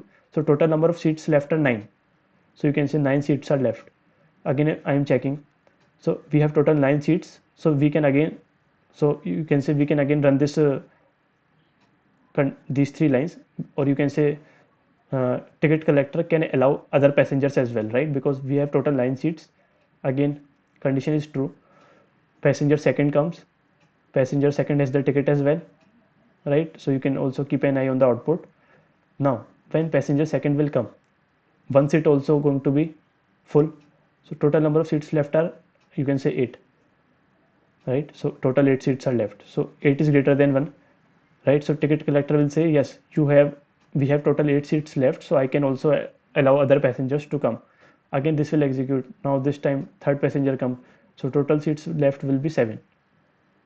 Likewise third will come, and then after fourth will come, and then after fifth will come, and you can say sixth will come, sixth passenger will come, and after that we will go on till suppose 8th and ninth. So what is the, if I show you, we have total 2 seats left, right? So total 2 seats left. So this condition is true, so again we will come inside, this will be printed, this will be printed. Now when other passenger has entered the bus, again one seat will become full, so total seats left are 1, right? So this time also as well condition will become true, you have only one seat left. So ticket collector will say, okay, you can execute these 3 lines because I am having one seat left. So this time again passenger will come, passenger will buy the ticket, and again, so as soon as you buy the ticket, 1 minus 1, so you do not have any seats left now, right? Total number of seats are 0. So if you have the seats as 0, this time we should not going to, we are not going to execute this statement because seats are full. So no seats are left. This time we will simply come out of our you can say do while loop. So this time you will see it will not go inside, right? So this is how one real-time example we have seen where in the case you can use do while loop. So is it clear to everyone?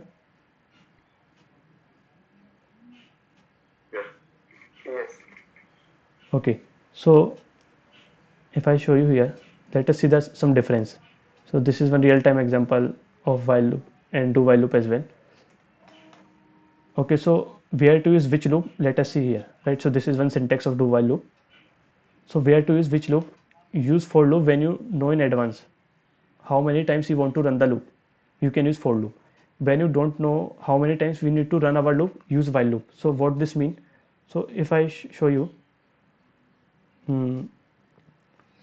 let me comment this. I want to actually write one program. I want to enter positive integer, right? So user will going to write, so let me create one scanner class so that I can enter one input from the user.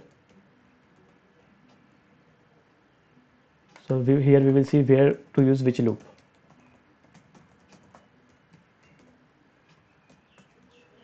So if I say while true,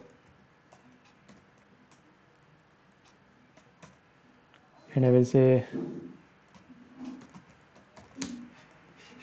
enter a positive number, and I will say enter number equals to input dot. So you can also create that inside, it's up to you, right? But if you create that inside, this line will come inside, then you have to each and every time will create the object. So this is nothing but your object. So we will discuss that what is this object, what is this class, when we will discuss oops concept. So maybe from the next lecture in the sense next week, we will going to start our oops concept. There you will learn what are those classes and object. But here I want to enter some number from the user, so I'm just writing like this. So I will simply say if number less than 0, I need to come out of the loop. So I will use break statement to come out of our loop. And actually what we are doing here, this is one program. I will keep on entering a positive number. I am saying to the user, you have to keep on entering a positive number, but you have to stop when you will enter one negative number. So if I run this program, okay, so what is the error?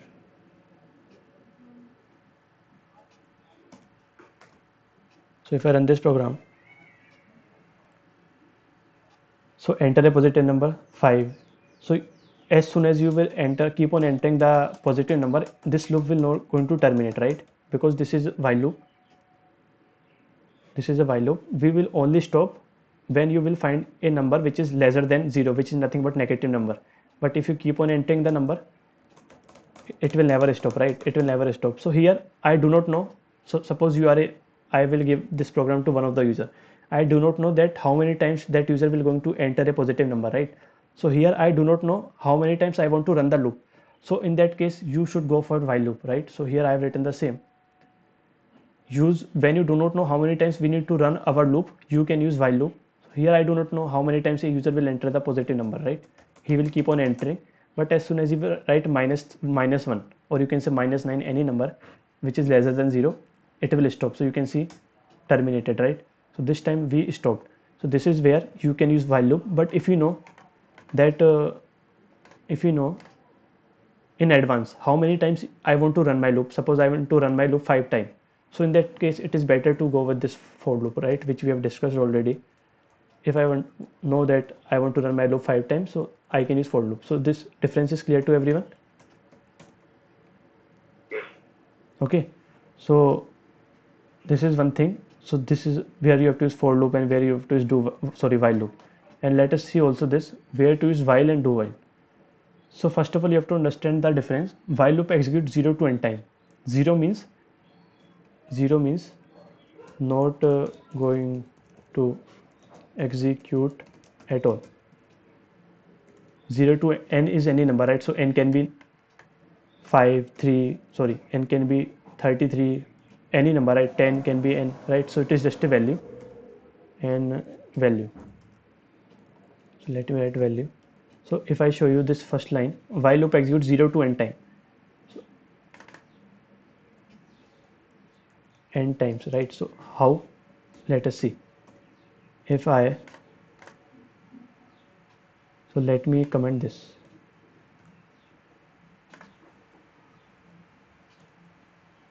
So if I write one while loop like this,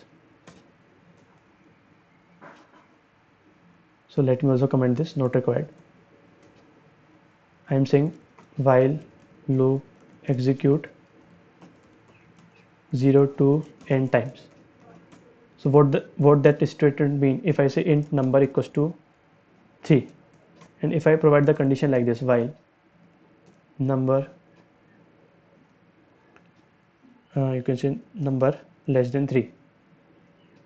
If I provide some condition like this, and I will say print ln inside that hello, and okay, so if I do like that, you will see it will never going to execute, right? If I run this, because you can see the condition 3 less than 3 will become false, and this while loop will terminate, right? It will not print anything. So here you can say terminated, which means it has nothing printed because the condition is true. So here what I'm saying, that while loop will execute 0 time, it can execute 0 time, or it can execute n number of time. N number of time in the sense, if I say num less than equals to 3, right? So if I say this time it will execute 1 time. Okay, so okay, I have not given the condition. So here you have to provide the condition as well, number equals to number minus 1. So this time I think it should run for 3 time. Let us see. Okay, so what I have done, okay, so number plus 1. So if I say, it will going to execute only 1 time, because after that number will become 4, right? So here how many times it has executed? 1 time. So that n is the number here, right? So likewise, if I say 5, so this time how many times it will execute? It will execute 3 times. So first of all, you have to understand that while loop will execute 0 time, it will not execute at all, or it can execute n number of times. So this point is clear. Yes. Okay, so here what is the second line? But do while loop will execute 1 to n time. So here you can see 0 is not present here. Why I am saying that do while loop will execute 0 to n, sorry, 1 to n time? Because star slash. Okay, why I am saying that do while loop will execute 1 to n time. So if I say do, I can write any hello, and after that the condition will be checked. While, let me take one number as integer num equals to 4, and if I say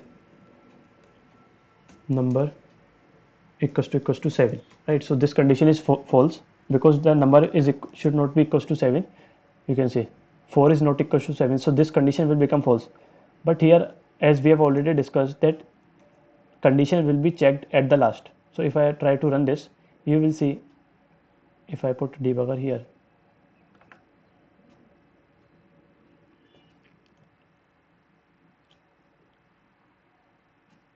so if I take num equals to 4, right? So here what I'm saying, while loop will going to execute at least 1 time, because the condition will be checked after the you can say do braces. So it will be executed at least 1 time, right? But here you can see after that condition will become false, so we will just execute 1 time. So it is a, in case of do while loop, it will going to execute at least 1 time, but here while loop it can execute 0 time, or you can say n number of time, right? So likewise, if you want to execute it for that n time, so you can simply say num greater than 7, so, or you can say less than 7. So I will simply say after that num equals to num plus 1. So if I try to run this, you will see 3 time. Yeah, you can say it has printed 3 time. Why?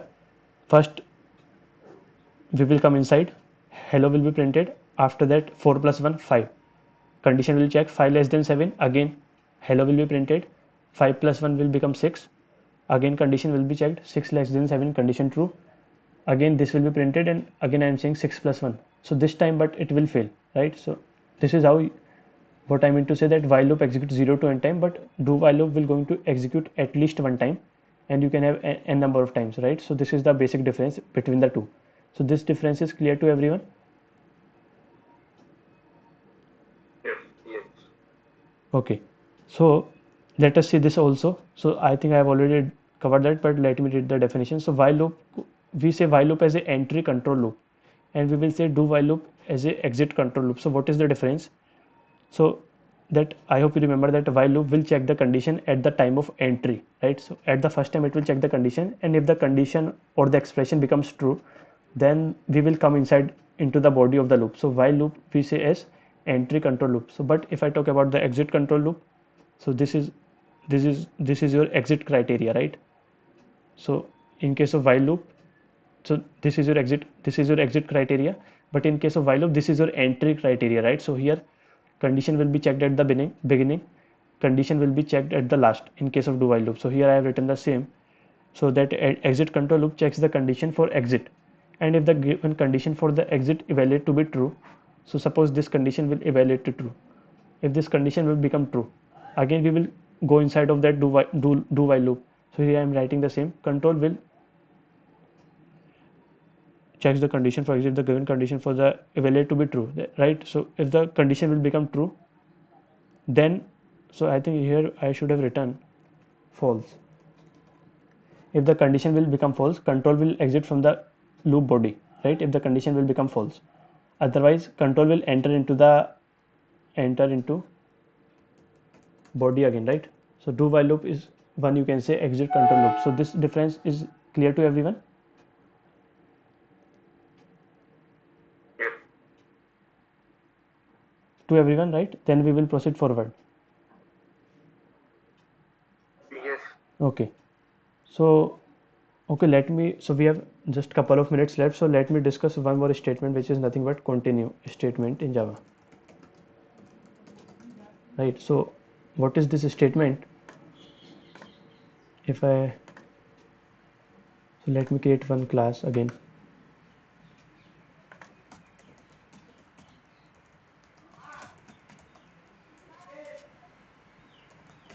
So ignore the spelling.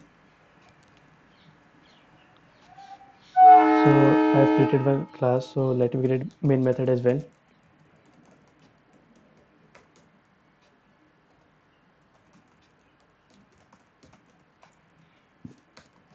So once we will discuss array, we will also discuss that what is this string argument, right?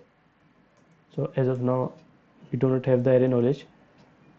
Okay, yeah, so if I say for I equals to 1, I less than equals to 5, I plus plus, and I will simply say system.out.println number, and after that I will simply, if I want to print the value of variable I, just provide plus operator, write the variable I, provide the plus operator, and after that I will say number 1 stored in the database.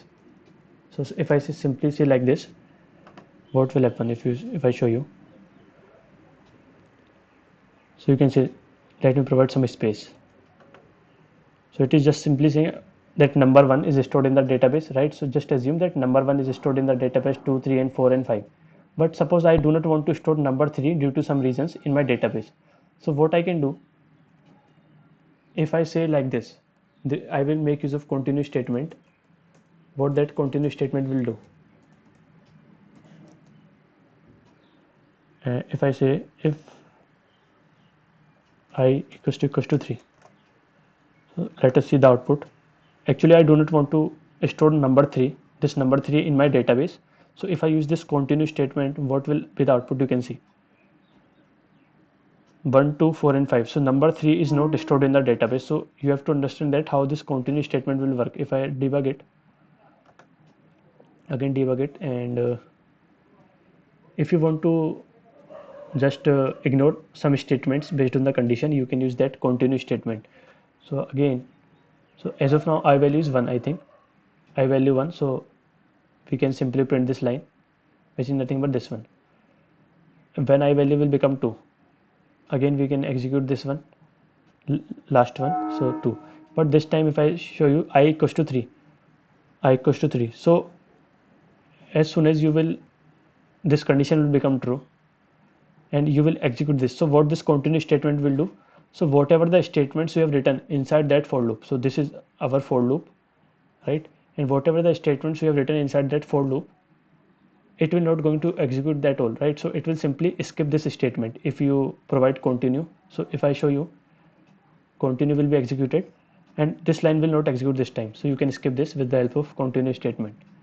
You can see, right? So you can see no output is present, this line is not executed, but again after that I equals to 4, this time it will execute, and after that for 5 as well it will execute, right? So this is how, if you want to skip some of the statement based on some condition, so this is our condition, you can do that with the help of continue statement. So is it clear to everyone? Yes. Yes. So likewise, if you can write many statements here, right? So you can have many statements here as well, but if you see, again let me debug that, you will see those statements will not execute. So I equals to 1, it will execute all the 3, I equals to 2, it will execute all the 3, but when I value will become 3, this time you will see it will not going to execute these 3 lines. So if I show you, right, continue will execute it, and then you can see it has just skipped that part, right? So likewise I equals to 4, it will execute, I equals to 5, it will execute, right? So this is how you can work with else statement, right? Sorry, continue statement, right? So is it clear to everyone? Okay, so this we have done, so just give me 3 more minutes. So we have discussed that break statement, right? That we discuss one more time separately. So break statement, so what happens, suppose, okay, so one more thing, you can use that continue statement with the while loop, for loop, do while loop, right? So you can try with the while loop and do while loop as well, right? So it will work in all the loops. And likewise this break statement, if I say, so let me write it.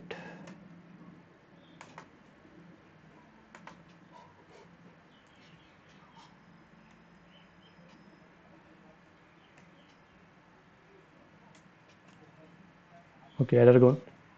So if we just discuss break statement for 2 more minutes. Okay, so suppose this is one for loop.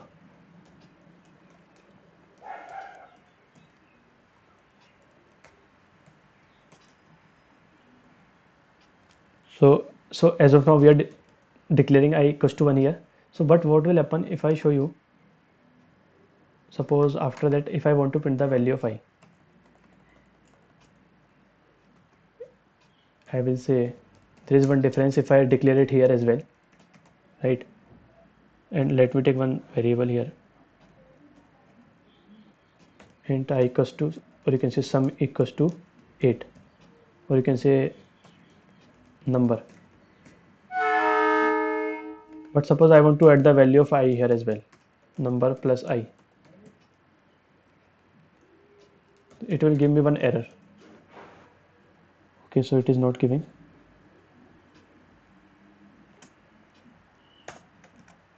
You can see what is the error, I cannot be resolved. Why? Because if you declare the I value equals to 1 here, so after the execution of this for loop, that I variable will not be present in the memory, it will be destroyed, right? Because it is these kinds of variable, if you declare I equals to 1 here, that I will be local variable, I will be a local variable, right?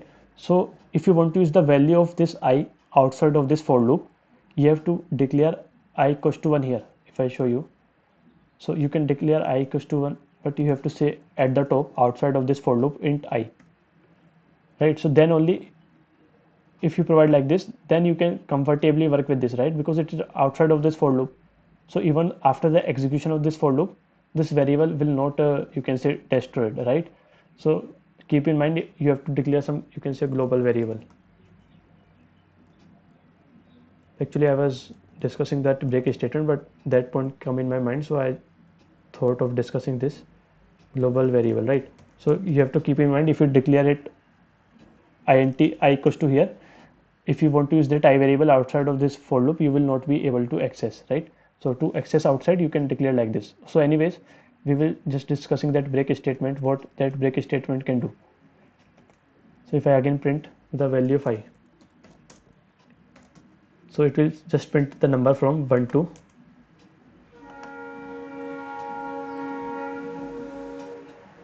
1 2 3 4 5. But suppose, or let me take a test 10.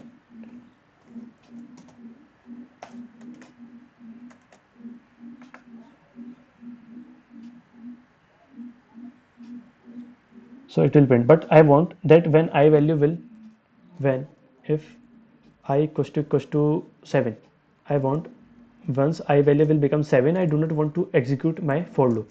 So what that break statement will do, when I value will become 7, it will just terminate our for loop, right? So we will not going to execute. So if I show you what that break statement will do, if you want to come out of the loop without executing the loop full, you can use that break statement. So I equals to 1, so condition will not be true. I equals to 2, it will be printed in 3 and 4 and 5 and 6. But now this time I value is, I think 7. Yeah, I value 7 on the right hand side. So if I value will 7, I am saying just break this for loop. So inside that if condition if you provide, we will simply come out of this for loop. You will see we will simply come out this time. You can see we will simply come out of this for loop, right? So this is how break statement will work. It will simply move you out of the you can say loops. So you can also use that break statement with the while loop. You can try that, while, do while, it's up to you, right? So this is how you can also use that break statement. So is it clear to everyone?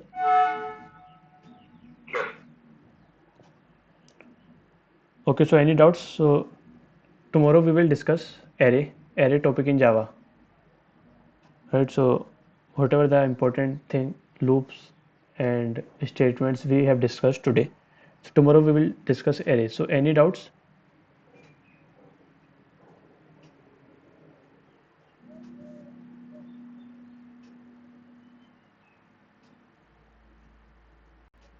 Okay, so no doubt. So thank you everyone for attending today's session. We'll meet tomorrow. So okay, one more thing, please do not left. I want to ask at tomorrow what time should we uh, uh, create the class, in the normal timing 4 to 6 p.m. or morning as well? Sir, 4 to 6 p.m. Sorry? I think morning will be better. 4 to 6 p.m. is fine. So many people are not, I don't know, many people are not able to hear me or not. Please confirm, right? So today we have conducted the classes 10 a.m. because